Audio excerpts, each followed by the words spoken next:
I sidste afsnit af Total Drama Island. 22 unge har meldt sig frivilligt til at tilbringe 8 uger her i denne ramponerede gamle lejrskole. De skal konkurrere i udfordringer og bedømme hinandens præstationer. Det er den første udfordring. Hvor hårdt kan det blive? Det var ikke det her, jeg meldte mig til.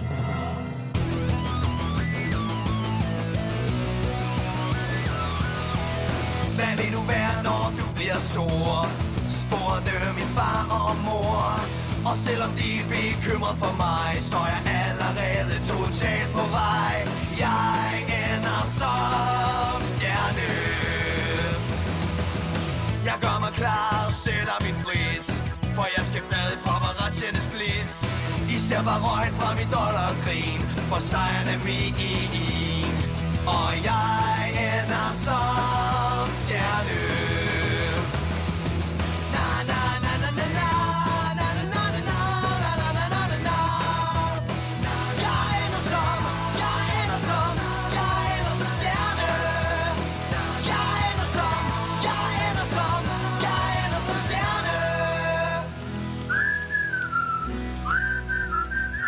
Total Drama Island. Okay, der er 2 trin i dagens udfordring. Jeres allerførste opgave bliver at hoppe ud fra den her 300 meter høje klippe og ned i søen. Totalt let. Hvis I prøver at kigge ned, kan I se 2 afgrænsede områder. Den store cirkel angiver det område af søen, som vi har fyldt med psykotiske, menneskeædende hajer. Inde i det område ligger der en sikkerhedszone. Det er det område, I skal lande i. Og det er der ikke hajer i, tror vi nok. Det tror I nok? For hvert medlem af jeres hold, der springer ud over og til med overlever, bliver I tildelt en kasse med diverse forsyninger. I hver kasse finder I forskellige redskaber, som I får brug for til den anden del af udfordringen. Der skal I bygge et boblebad. Det hold, der bygger den bedste, får lov at holde en sygt fed boblebadsfest i aften. Taberne får lov at sende en holdkammerat hjem. Er I klar? Dræberabere, I begynder. Wow. Nå, men hvem vil have først? Hey, tag det roligt, venner. Den slags programmer får altid praktikanterne til at prøve tingene af først, så man ved, de kan overleves.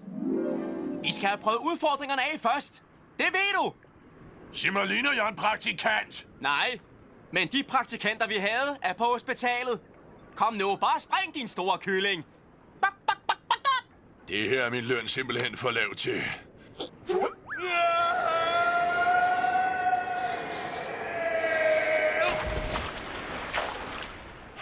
Hey! Sådan! Jeg klarede det! Hvad er det, der rødt ved min fod? Hey, Chris her! Der er et eller andet galt her! Dæk, manser! Fint, det ser forsvarligt ud. Okay. Hvem vil? Damerne først. Fint. Jeg gør det. Det er da let nok. Bare et sindssygt spring ned til en flok bitske hajer.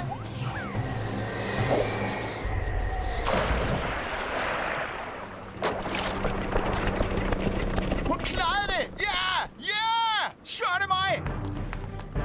Så er der bombe! Woohoo! Au!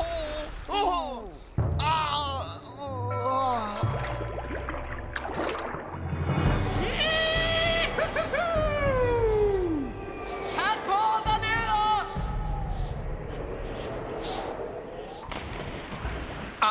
Nul putte. Jeg springer ikke.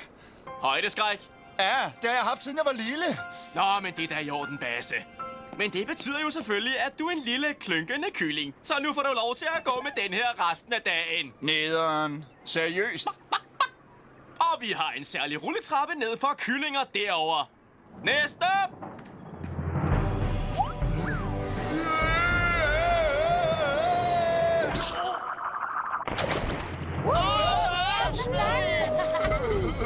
Yes!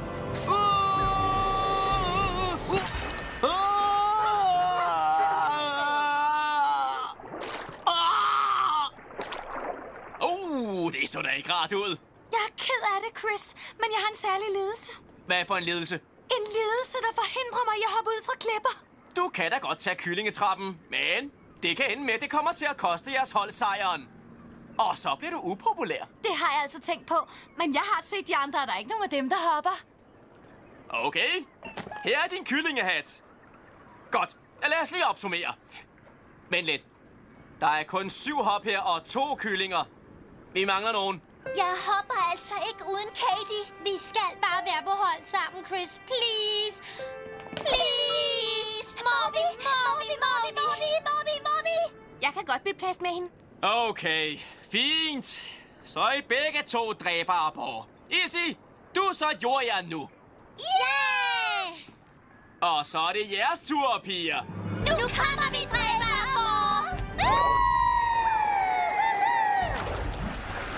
Okay, det var så 9 hop og 2 kyllinger.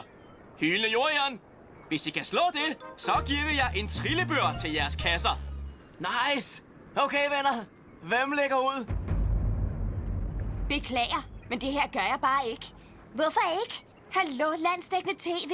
Mit hår blev jo vådt. Du laver sjov, ikke? Hvis hun ikke hopper, gør jeg heller ikke. Hun skal nok hoppe. Hvem siger det? Det siger jeg. Jeg vil ikke tabe, bare fordi du har fået tuperet totterne, din forkælede lille farspige. Klap dog i, Ghetto Glimmer. Lidt for stort til dine bukser, rapstjerne wannabe. Gucci-glitrende, manikyrmaniske, pixiebogslæsende, for kendt til at være her, dukkedulle. I det mindste er jeg populær. Du hopper! Tror du?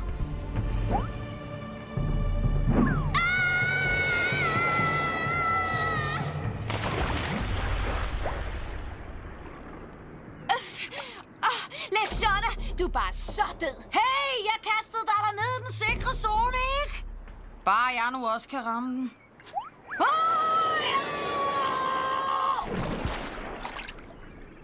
Jeg troede, det her skulle være en talentkonkurrence. Ja, nej.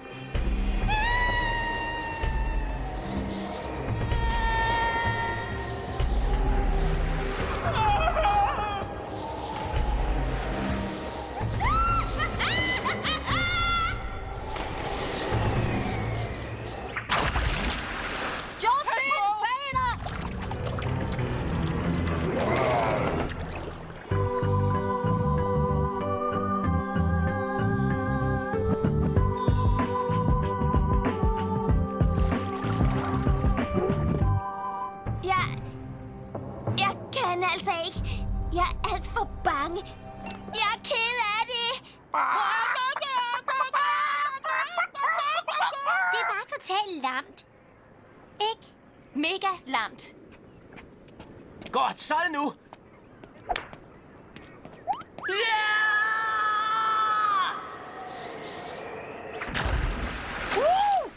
Okay, venner. Så er der kun én tilbage. Owen er nødt til at hoppe i, hvis I skal vinde. Men der er ikke noget pres, Owen. Jo, klart der er pres. Kom nu, hop! Hop! Gør det nu bare, Owen!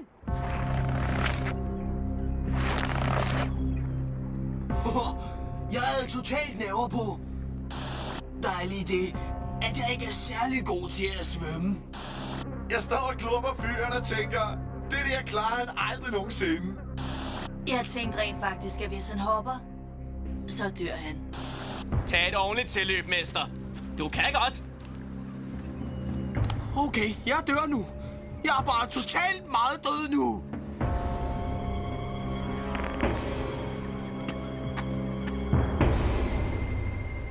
Kom nu, bamsefyr!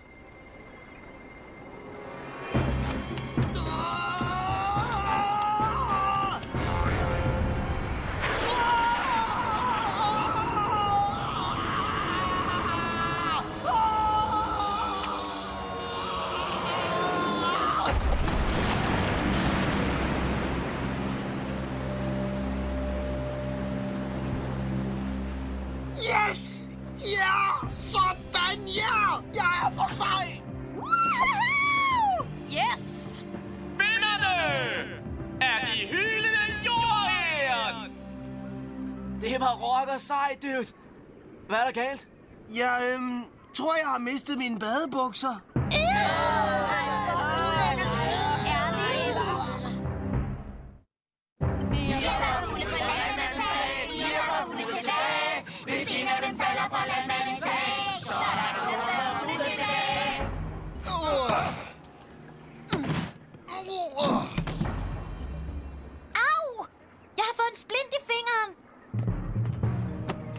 Bare luk og samle kassen op.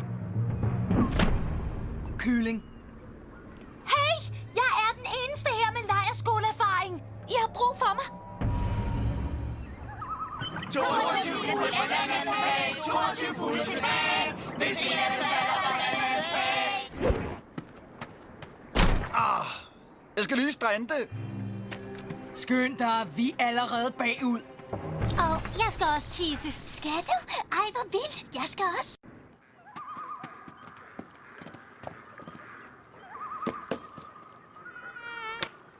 Au!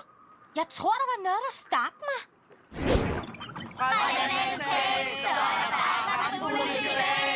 Hey, se! Der er lejren! Det gik da rimelig nemt. Ja, det havde jeg ikke regnet med. Fik I tisset? Ja.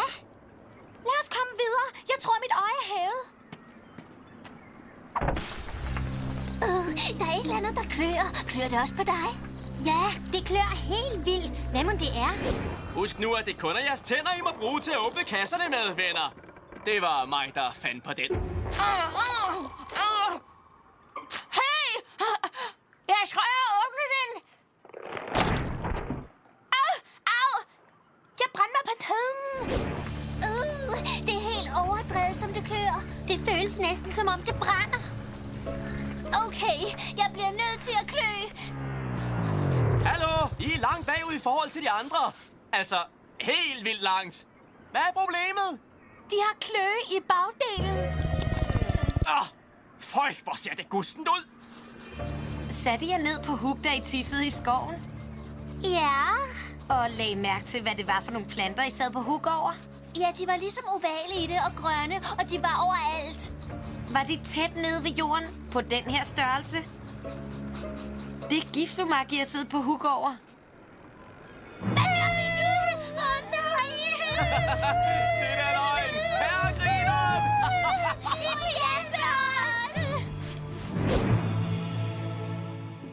Ja, tjek det lige. Her er der 3. Og her er der noget værktøj. Og noget, der ligner et underlag. Jeg vil bare sige, at jeg ikke mente det, da jeg kaldte dig for en ghetto-rapstjerne wannabe og fede øreringe. De er vildt søde. Seriøst? Tja, jeg er altså også ked af, at jeg kastede det ud over klippen. Pyt med det. Det var nødvendigt. Fred? Ja, helt klart. Hey, mener du virkelig alle de ting, du lige sagde til Lawanda? Leshona. Nej, hun er helt færdig. Og P.S. Det der er bare de grimmeste øreringe, jeg nogensinde har set. Men hvis du ikke kan lide hende, hvorfor var du så sød mod hende? Sig mig, har du aldrig set et reality-program før? Hold dine venner tæt på, og dine fjender tættere.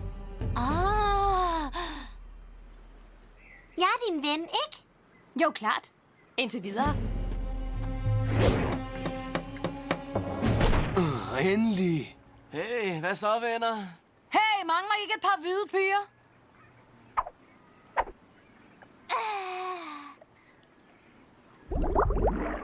Ups.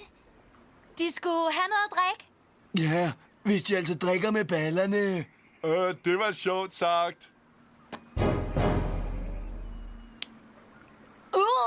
Hvad er der sket med dit øje, skatter?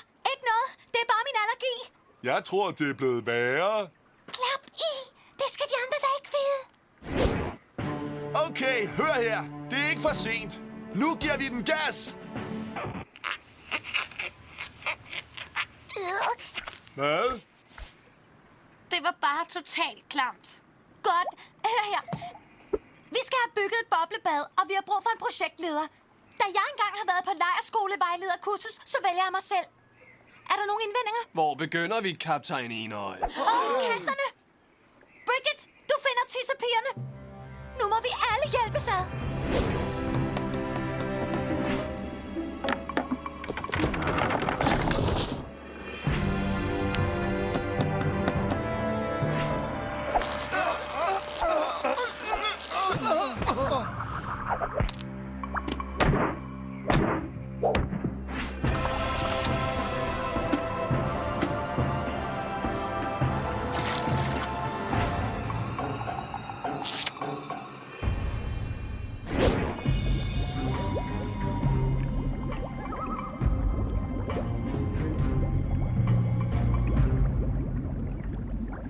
Det her er et mega lækkert boblebad.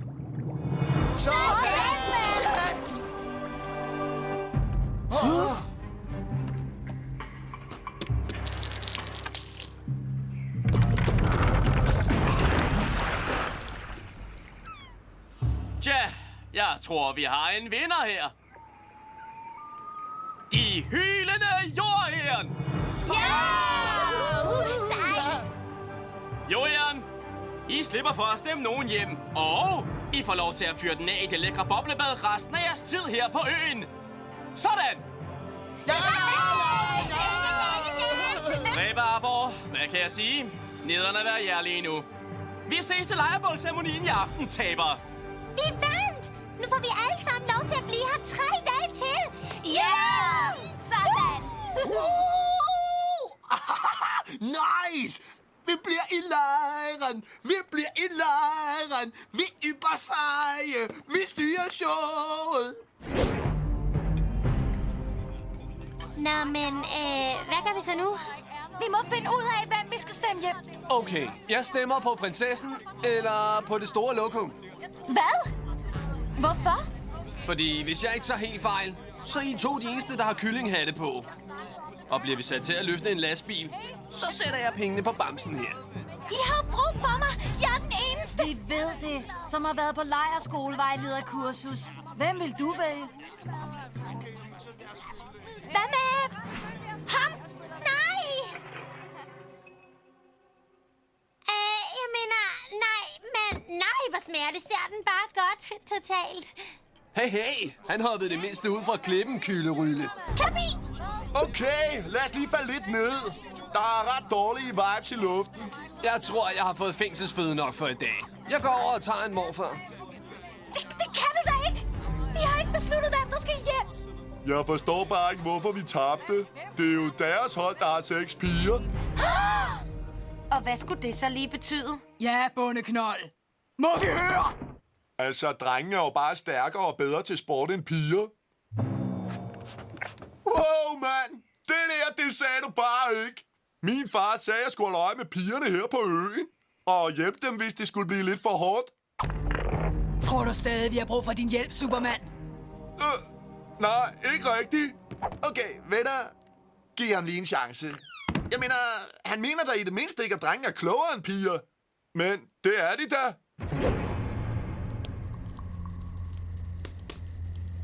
Wow, du har brug for at lære noget om den virkelige verden, mester.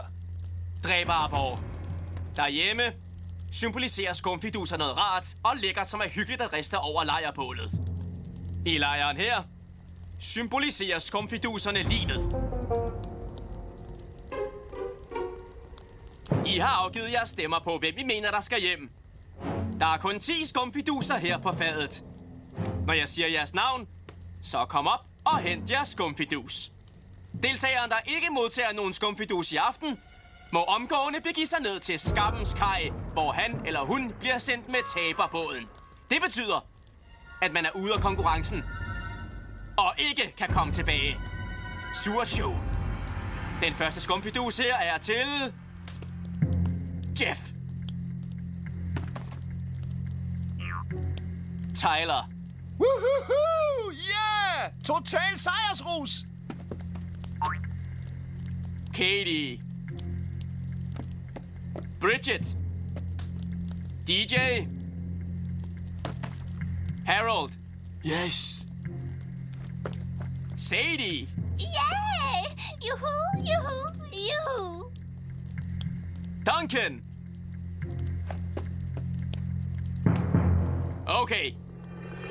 Det her er aftenens sidste skumfidus.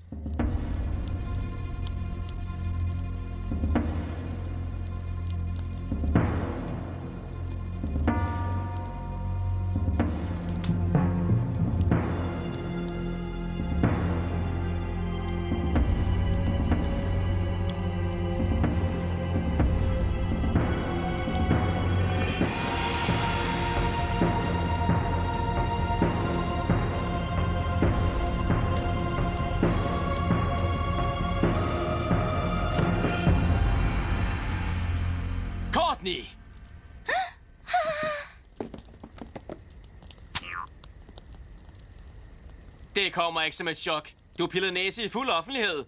Rimelig ucool. Skammens kaj venter på dig, Mulle.